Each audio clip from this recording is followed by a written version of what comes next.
I own a small piece of land deep in the forest. Every so often, I head out there to take a break from everything. I still bring my phone and laptop, but mainly for internet access. It's more about escaping everyday life than avoiding technology. I'm glad I had them, though, because now I can share this experience with a lot of people. For the past several nights, I've been hearing something moving underneath my cabin. I don't know what kind of creatures live around here, but whatever it is, it moves fast. I hear scratching and, at times, low growls. It's kept me awake for nights now, so I finally called someone to come check it out. I figured out where it was getting in, but I had no clue how to handle something like this. I'll let you know what he finds. Alright, so he just finished, and now I have even more questions. The opening it had been using was barely a foot wide, but the guy crawled in to take a look. He took some pictures of the damage and thought he saw something at one point, but he brushed it off as his eyes playing tricks on him. Once he got out, we went through the photos, and I honestly don't know what to think. Deep claw marks covered the underside of my cabin, on the ground, the wood, and even the concrete pillars supporting it. I pressed him on what could have caused this, but he kept insisting it was a bear. No way. I've seen bears before, and there's no chance one could squeeze under there. He barely fit himself, and he wasn't a big guy, maybe 130 pounds soaking wet. The last picture he showed me was a shallow hole, about a foot across and half a foot deep. I asked him again what was going on, but he shrugged it off and said not to worry. He promised he'd come back the next day to handle it. I wanted to believe him, but I couldn't shake the uneasy feeling in my gut. So instead of waiting, I called the local wildlife office. Since it was late, I got sent to a voicemail service. I tried my best to explain everything that had been happening and hoped they'd get back to me soon. Took 2 days. During that time, I barely got any sleep. Whatever was under there was furious that someone had been in its space. The scratching and growling lasted nearly 2 hours straight. Eventually, it quieted down, and I managed to fall asleep around 2 a.m. When I woke up, I checked my phone. Still no call back. I tried calling them again, but after sitting on hold for 45 minutes, I gave up.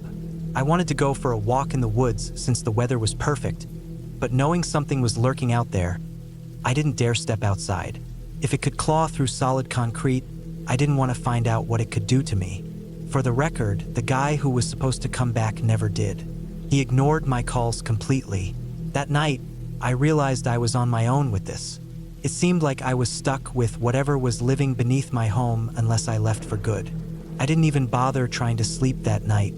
I just scrolled through random forums online, waiting for the sounds to start up again.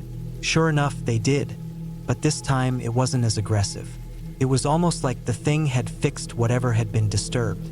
It would scratch around for a while, leave, then come back and do the same thing. The 4th time it returned, there was a loud thump. That got my attention, so I listened closely. But then silence. Absolute stillness. I thought maybe it had finally settled down for the night, so I let myself relax and drifted off to sleep. The next morning, I woke up to the most awful smell I've ever experienced. It hit me like a brick wall the second I opened my eyes. Stepping outside only made it worse. I nearly threw up on the porch. Luckily, that's when the wildlife office finally called back. They said they were sending a team out to check the area.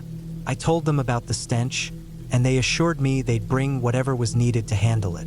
When they arrived, they suited up, full body coveralls, gloves, and gas masks. Trust me, they needed them. One of them crawled under the cabin while the other waited to help drag out whatever was down there. Took nearly 20 minutes, but eventually, they pulled it out. I have no idea what it was. It looked like some kind of dog, but it barely had any fur left. If it was a dog, it had to have been suffering from something awful. Apparently, it had been running back and forth under there so fast that it slammed its head into a support beam, breaking its own neck. Overnight, its skin had already turned a sickly gray-blue color. I could hear the workers gagging even through their masks. That's how bad the smell was. They bagged it up and went back under, only to find 6 tiny, lifeless bodies in a hole nearby. Cubs or pups, I guess, all stillborn. A while later, one of the workers explained that they'd need to bring in a cleanup crew to deal with the mess. They strongly advised me to leave the property for a while. I didn't argue. I packed up and left. It's been a few days now, and I haven't heard anything back. I'm starting to think I stumbled onto something I wasn't meant to, but I'm too afraid to go back and find out.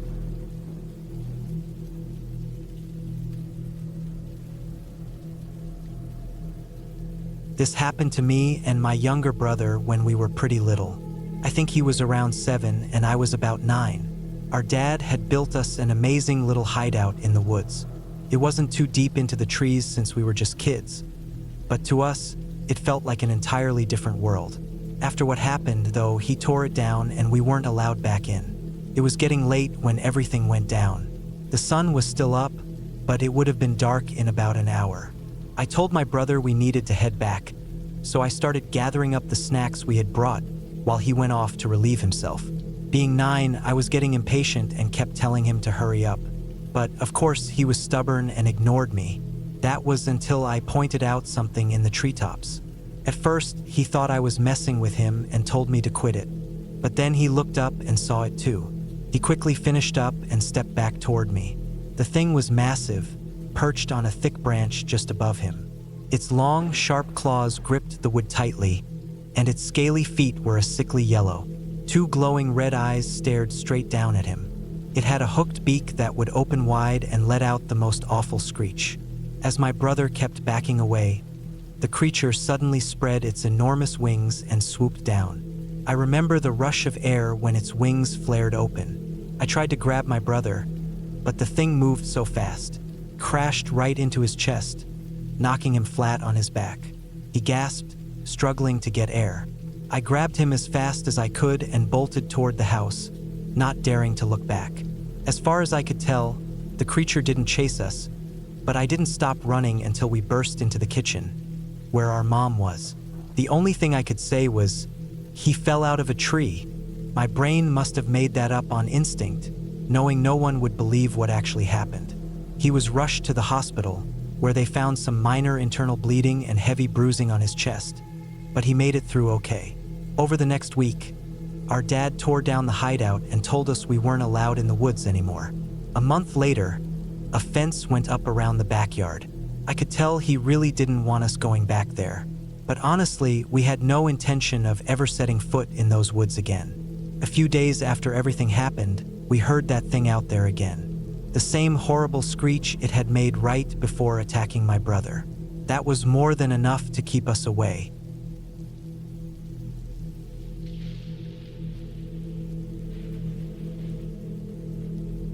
I loved going on adventures when I was young, so when my family moved to a new home and I saw the woods behind it, I was beyond excited.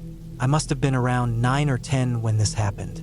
We had only been living there for a few weeks when I started begging my parents to let me explore the forest. They kept saying no, telling me that's why the fence was there, to keep curious kids like me from wandering in. My dad warned me not to go, but I wasn't going to let a fence stop me. The first day we arrived, I checked out the fence and noticed one of the wooden posts was loose. If I wiggled it enough, I knew it would come free, allowing me to squeeze through. I waited for the perfect moment, when my dad was at work and my mom was busy chatting on the phone. Then I slipped outside, pushed the post aside, and snuck into the woods. Felt like stepping into another world. The towering trees surrounded me, their leaves whispering in the wind. I stood there, completely amazed. Not wanting to waste time just staring, I set off to see what I could find. I came across a narrow path, well-trodden, like something or someone had used it often. Maybe the previous owners of our house used to walk here. The path wasn't too rough. Few roots and hardly any thorn bushes, so I ran along it, sticking to the trail as best as I could. Before long, I reached the edge of a small stream. At this point, I figured I had gone pretty far, but my curiosity pushed me forward. Then, on the other side of the water, I saw something that froze me in place. A gray wolf limped toward the stream, its fur matted with blood. A deep wound ran along its side, and every time it lapped at the water, it let out a low, painful whine. The stream was only about 3 feet wide, so I didn't feel like I was in any immediate danger. Still, I wanted to help, but there was no way to cross. Then, something happened that still haunts me to this day. The wolf, this wounded, suffering animal, began changing. its body twisted and stretched, its fur pulling back into skin. Within moments, where the wolf had been, now stood a man, completely unclothed, shaking and wounded. His whimpers turned into cries of agony. Then he looked at me. "Help me!" he screamed. I was too shocked to react.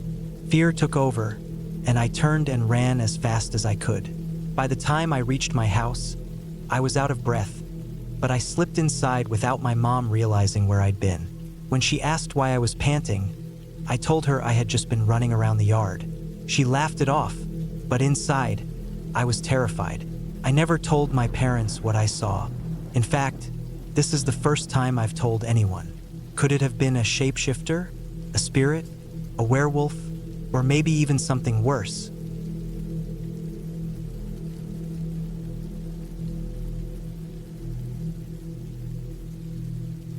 So, I'm sure most people have heard about those mysterious staircases found deep in the woods, right? If you haven't, there's a long post by some search and rescue worker you should check out. Personally, I always thought the whole thing was nonsense. And if I remember right, we were never really given a reason why you shouldn't climb them. I don't know if that original story was mostly made up with a bit of truth thrown in, but what I'm about to tell you is absolutely real. This happened nearly 5 years ago, and it was so bizarre that it's stuck with me ever since. Behind my house, there's a thick stretch of forest.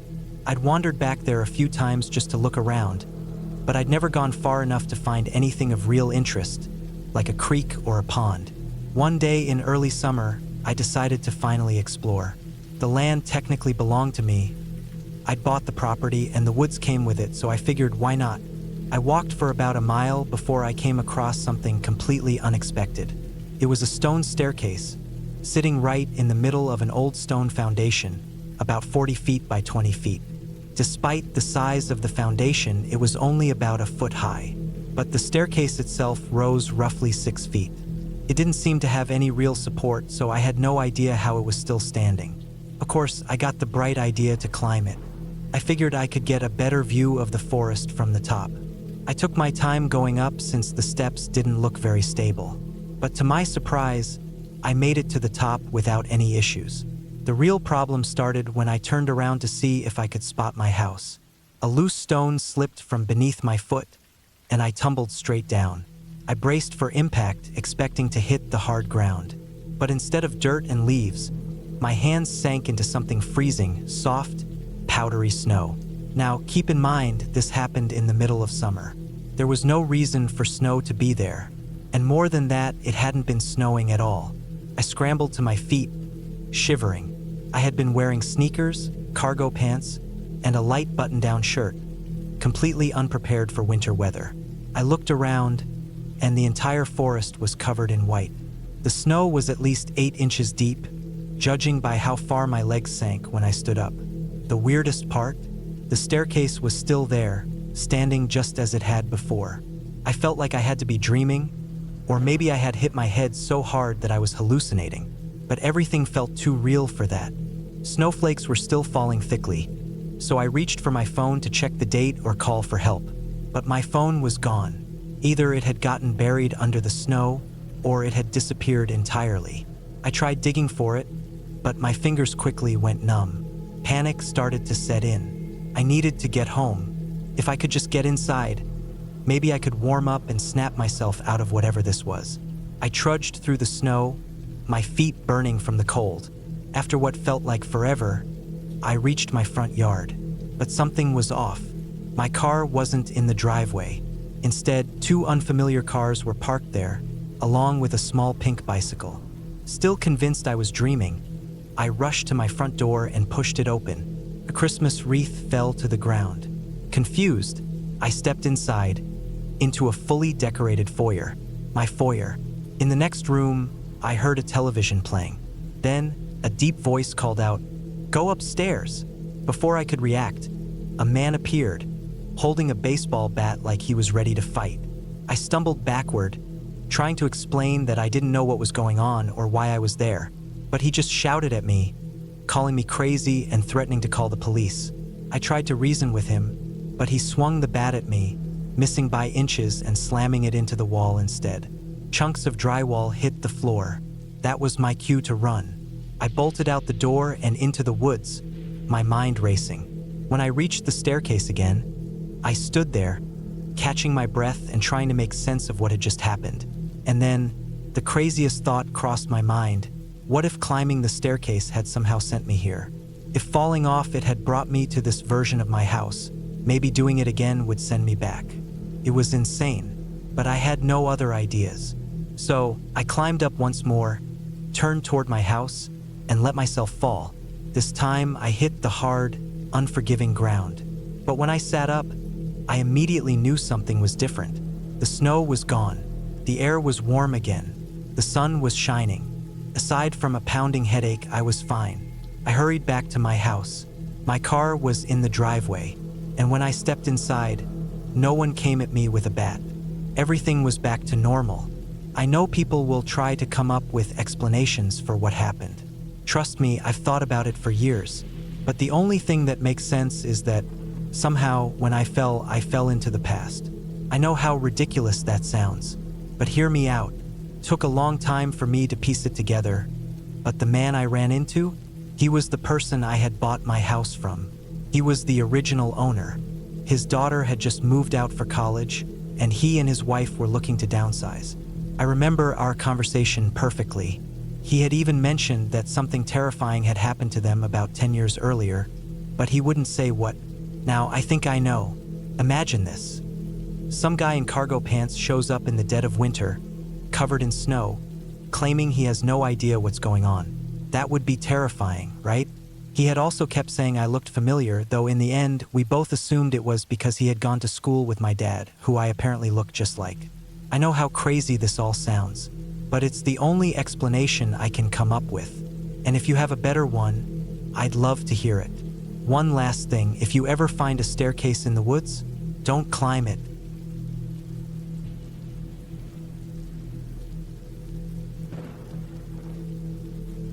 This happened quite a few years back, maybe around 4 or 6 years ago. Doesn't really matter. The important part is that my buddy and I were taking a stroll through the woods near his place. We had been walking for about 20 minutes when we came across 2 other guys. They seemed to be close to our age, and we figured they were just out there for the same reason we were. Since we were pretty outgoing, we stopped to chat for a bit. At first, the guys seemed a little uneasy, but they eventually loosened up and started talking about some hangout spot. They weren't super clear about what it was, but we were bored and didn't see any harm in checking it out. So we followed them deeper into the woods while keeping up the conversation. At some point, they asked if we smoked. We did, and they claimed they had a perfect place near an old shack where we could chill. I was actually looking forward to it, thinking we might have just found a cool new spot to hang and some new friends to smoke with, but I couldn't have been more wrong. After a few more minutes of walking, we started approaching a rundown shack. One of the guys pointed at it and said something like, "Yeah, it's not much to look at." He wasn't kidding. It looked like a strong breeze could knock it over. "Come on inside, we've got some cool stuff in there," one of them said. I was just about to follow them in when my friend suddenly grabbed my arm. When I turned to him, he subtly motioned toward a large rock just past the shack. I followed his gaze and saw something that sent a chill down my spine. A foot quickly disappearing behind the rock. Something was off. "Hey, we should get going. Didn't realize how late it's getting," my friend said, trying to sound casual. We both started slowly backing away, but just then, an older man suddenly appeared from behind the rock, yelling at us. We didn't stick around to hear what he had to say. We spun around and bolted back the way we came. I don't know if he chased us, but we weren't about to slow down and find out. When we finally made it back to my friend's house, we told his parents everything, and they immediately called the police. The cops arrived not long after and walked with us back to the place where we had seen the group. By the time we got there, the guys were long gone. The officers searched inside the shack and around the area. They didn't find much, but what they did find was unsettling. A hammer, a small bag of pills, and a bunch of used syringes. I don't know what those guys had planned, but I'm just glad we never stuck around long enough to find out.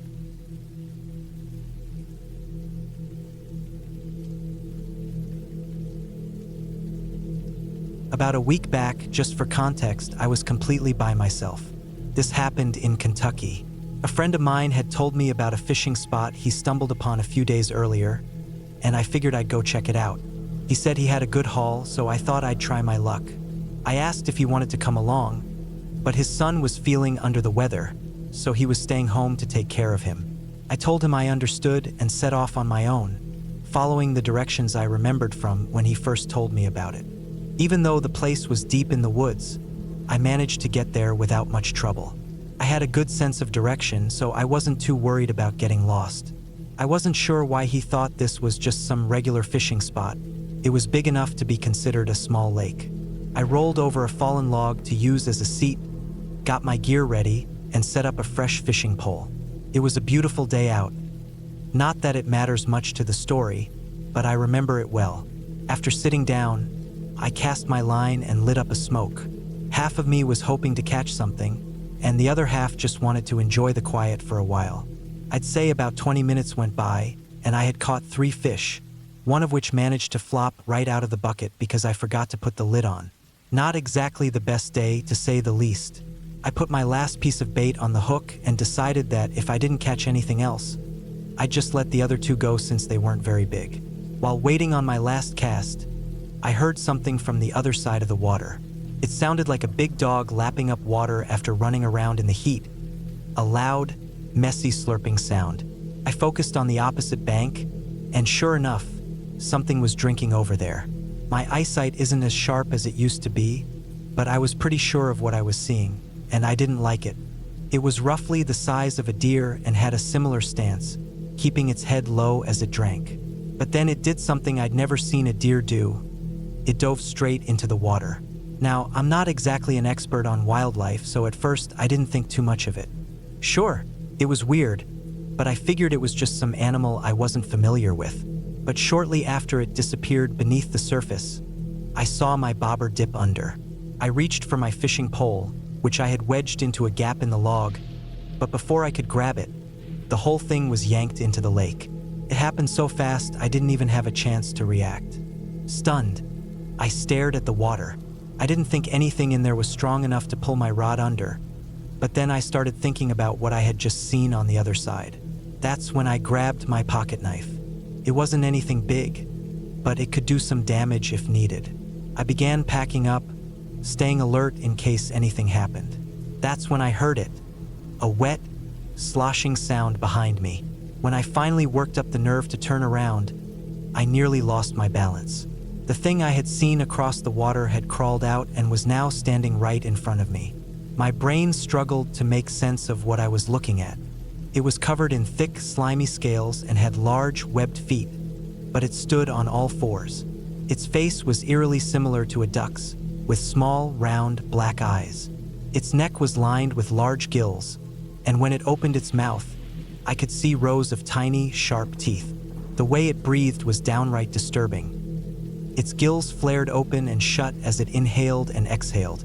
As it moved toward me, it let out a low hiss. I held up my knife to keep some distance, but then it suddenly lunged. I had no choice but to swing, and by some miracle, I struck it near the gills. The creature let out a painful shriek before scrambling back into the lake. I didn't waste a second. I left all my gear behind and bolted straight for home. I had no idea if that thing would come after me, and I wasn't about to stick around to find out. When I got back, I called my friend and told him everything I had seen. At first, he thought I was messing with him, which I had expected. I almost didn't believe it myself. The next day, though, we went back to that spot. Sure enough, the footprints it left behind were still there. Since then, we haven't returned. I don't know what kind of creature lurks in the lakes of Kentucky, but I have a feeling I was never supposed to see it.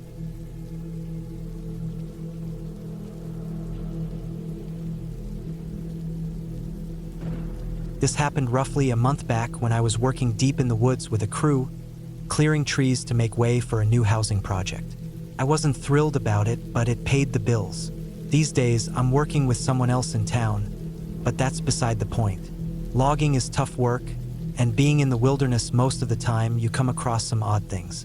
We found abandoned campsites, scattered trash, lost jackets, and even shoes. A few years back, someone even discovered human remains, never identified, which is pretty unsettling. I'd been in this line of work for a good few years and never ran into anything truly unusual, just the typical old tents and junk. But eventually, that changed. It was around 6 p.m., and we were wrapping up for the day. It's too risky to work after dark, so we always stop early in the winter months. That evening, only 2 other workers were with me. They were standing by the truck while I stepped into the trees to relieve myself. When you're out in the wild, nature is your restroom. Sure, we had a portable toilet, but nobody really wants to use those. As I was trying to get started, been having trouble with that lately, I suddenly heard a branch snap behind me. It was getting darker, and I had wandered a bit further than I should have. My nerves were on edge. I tried glancing over my shoulder while focusing on my business. Finally, as I got going, I heard another snap, followed by a chuckle. That's when I knew it was just my coworkers messing around. "If you wanted to make me uncomfortable, you could have just asked," I said while turning my head slightly. One of them called out, "Never mind, just hurry up, man. It's freezing out here." I heard them walk back toward the truck and soon lost them in the distance. I zipped up and started heading back. Then another snap echoed from behind me, but this time it was farther away, from the direction I had originally been facing. "All right, real funny, guys," I called out. "Let's get out of here." Silence. No one laughed, and nothing moved. "Seriously," I added, "I'll leave you out here." Still nothing. Annoyed, I scoffed and turned to leave. "Fine. I don't want to keep your mom waiting anyway." Snap. That made me stop. I turned again. "So, are you?" The words caught in my throat. A figure stood in the untouched woods ahead. It was about my height, 6 feet or so, but its head was oddly large. Steam rolled off its body, which didn't make sense since it was around 25 degrees out. Whatever it was, its body heat had to be intense. It wasn't covered in fur like I'd expect for something in that kind of weather, just bare skin. But what really stopped me cold were its eyes. Deep red, glowing, almost like how an animal's eyes reflect light. But this was different. I had never seen anything like it. I could even hear its heavy, ragged breathing, and it sounded almost like a growl. It had to be at least 50 yards away, yet I could hear every breath as if it was right next to me. Regaining my senses, I began backing toward the truck. I had no clue how far I'd wandered, but I prayed it wasn't too far. Then, as panic took over, I turned and ran. To my horror, I could hear it pounding through the trees behind me, mere yards away. I risked a glance back and saw it charging forward, now running on all fours, though it had seemed upright before. I shouted for my coworkers, yelling that something was out here and to start the truck. At first, they didn't react. Either they hadn't heard me or they thought I was joking. But when their expressions changed, I knew they finally saw it. I dove into the truck and screamed at them to move. They laughed at first but slowly approached the vehicle until their faces turned pale. Over the hill, the creature appeared, its breath now a mix of wheezing and growling. Seeing that I wasn't joking, they bolted for the truck, slamming the doors shut just as the thing collided with the side. It fell back, shrieked, then sprinted off into the night. Without wasting another second, I floored it. We hit the road, all of us shaken. They apologized for doubting me, but I wasn't focused on that. I was terrified of going back. The next day, we reported the incident to our boss. He didn't believe us at first, but the massive dent in the truck's door spoke for itself. Regardless whether he believed us or not, we still had to return. Skipping work meant losing the job. The following day, the mood was tense. Most of the crew wasn't there, and we were only tasked with tidying up the site. Everything seemed normal until we started loading up the equipment. That's when we heard it again, the growling. This time, it came from the south. We all froze, scanning the area. Not seeing anything made it worse. The growling grew louder, and we desperately looked around until finally, one of my coworkers pointed. "There!" he shouted. The other guy and I jumped into the truck immediately, yelling for him to get in. Instead, he grabbed a pistol from the glove box and fired 4 shots before hopping in. From what we saw, 2 bullets hit, one in its leg, the other in its chest. We didn't wait to see what happened next. We sped off. The next morning, since I had the day off, I called a wildlife agency and reported what we had seen. I don't know if they took me seriously, even after I mentioned my coworker had fired at it. I just hope they didn't go out looking for it. The weeks that followed were quiet. We never saw it again. Either it ran off to another part of the forest or those gunshots did more damage than we thought. Whatever the case, I'm just glad I never had to face it again. To this day, I still have no idea what it was.